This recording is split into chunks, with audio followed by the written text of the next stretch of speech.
After a long stay in development hell, Fallout 3 became a reality in 2008. 1 year later, it was repackaged into the Game of the Year edition, complete with all the patches and DLC. And even later, it received an awesome review. But does it live up to its pedigree despite the changes of perspective and developer, or is it a mutt? Fallout 3 begins with you kicking and screaming as you are born. Your mother unfortunately dies from complications, and while your father supports you as you go through your childhood, he then disappears, and all hell breaks loose, prompting you to exit the safety of the vault you grew in and find him. Fallout 3 is a first-person RPG first and foremost, which means you'll spend most of your time fighting, talking, and looting, all while leveling up. The skill system has been overhauled somewhat, as now all perks only have a positive effect, whereas in previous games most offered both an improvement and a drawback, at least in the beginning. Also, some skills and perks found in the previous games have been outright cut, which is actually a good thing, as it ensures that all skills and perks are generally useful, allowing you to focus on those that better fit your playstyle. Stealth in particular is a significant improvement, as your HUD informs you of your enemy's sight of you, and attacking while hidden gives you a sneak attack critical, which does around 3 times as much damage as a normal attack. Fallout 3 is definitely brutal, as successful critical attacks can lead to limbs and heads flying off, and God forbid you select the Bloody Mess perk if you're squeamish in the slightest, as with it, enemies will outright explode into meat chunks, and even a simple headshot will send another 2 or more limbs flying. It's outright ridiculous, but it only adds to the experience. Unfortunately, the game's freeform nature can actively work against it, as you can end up missing important moments or doing quests completely out of order. But what's worse is that, on normal at least, the game is just a bit too easy. Being able to save at any time is appreciated, and the fact that even one corpse can provide enough supplies to keep you in the fight for a long time is a relevant design choice given the relative focus on realism, but as a result, the game starts off somewhat easy, but eventually becomes a cakewalk. Bethesda's attempt at implementing turn-based combat in a real-time game isn't particularly successful either, as vats might as well have been called win. Used under the right circumstances, you can use it to just butcher everything in your way, making the experience somewhat less satisfying. Also, late in the game, you'll end up with so much stuff, you'll literally have to stop looting, because at that point you might as well be named King of the World, as you'll have too much money and too many items to even do anything with. On a more positive note, the game does a brilliant job at recreating the kitschy 1950s retro-futurism and making it an integral part of the experience. The original Fallout games had to make do with an isometric perspective, but one result of their basic graphics was that the visuals only provided a mere reference for your imagination, allowing you to picture the situations in your mind, just like in a book.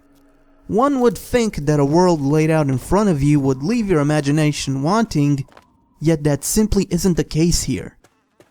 Fallout 3 actually excels at indirect storytelling, giving you vague references to events past and letting you fill in the details. Every character and building has its own story to tell, both figuratively and literally. Opening a Fallout shelter only to find a skeleton with a gun, or finding 2 skeletons holding hands in a bed, is really hard-hitting stuff. But the real treat is seeing such landmarks as the Lincoln Memorial or Jefferson Monument in disrepair. It's downright heartbreaking stuff, but the care and detail that went into creating less intact versions of these iconic structures is exactly what gives the world an unparalleled sense of place. Even better, Bethesda really went the extra mile, and whenever given the opportunity, they decided to at least try to give scientifically plausible explanations to what's happening in the world. This is all the more impressive when you take into consideration that they typically create fantasy games, and it's even more so that the least well-explained parts are series staples rather than Bethesda's doing. Exploration is somewhat hit or miss though, as wandering the wasteland can become tedious in longer stretches, but thankfully once you have discovered a location, you are given the option of fast travel there as long as no enemies are near your current location. It also helps that quests and their objectives are clearly marked and explained, removing any unnecessary guesswork from the equation. In terms of graphics, you'll notice that Fallout 3 is ridden with low-resolution textures that give everything a dirty, worn-out look. However, given that the apocalypse just passed by, the visuals could not have been more appropriate. That said, model variety could have been slightly better, and animations, be they facial or movement, could have been a lot better. Given the scale, it's still genuinely impressive stuff by any standards, but the robotic movements and environmental pop-in can take you out of the experience. Also, transitions from indoor to outdoor environments are interrupted by load screens, and the view distance for detail isn't all that good. Even on the highest settings, vegetation and even some structures just pop into existence, temporarily spoiling your immersion. That said, if you aren't afraid to experiment with configuration files, you can do everything from increasing the field of view to how much of the game world is loaded, but be warned that recklessly modifying numbers can even lead to corrupt save games, so be careful with those. Fallout 3 also introduces a radio with which to listen to the news and classic 50s music, but the selection is cheesy at best, and since the ambient soundtrack is more immersive, it's really best if you just turn off the music. Another cool detail is that everyone is voice acted, including background characters, though many of these lesser characters seem to share the same voice. I'm not going to ask you who you are. We are all escaped slaves. I need your solid row. Uncle Row to most. Welcome to Canterbury Commons. Even worse, the dialogue is a step down from the originals. Few survivors have interesting things to say or distinguishing personalities, and even seeing them right in front of you doesn't make the often bland dialogue and dry delivery any more interesting. However, while what they say isn't particularly interesting, what they do can be. NPCs interact with each other whenever given the opportunity. They talk to one another, and you'll even see hostile factions fighting with each other. It really gives you the feeling that this is a living, breathing world, and the best part is that your rare companions are genuinely useful. They burn through ammo much faster than you will, but given that they have good aim and serve as great distractions for a stealth-based character, not to mention great mules for your extra equipment, you'll actually want them following around. Or at least one of them. One final yet very relevant question is whether the Game of the Year edition is worth twice as much as the regular game. The answer is a resounding yes. While the main game is good stuff, the DLC is even better.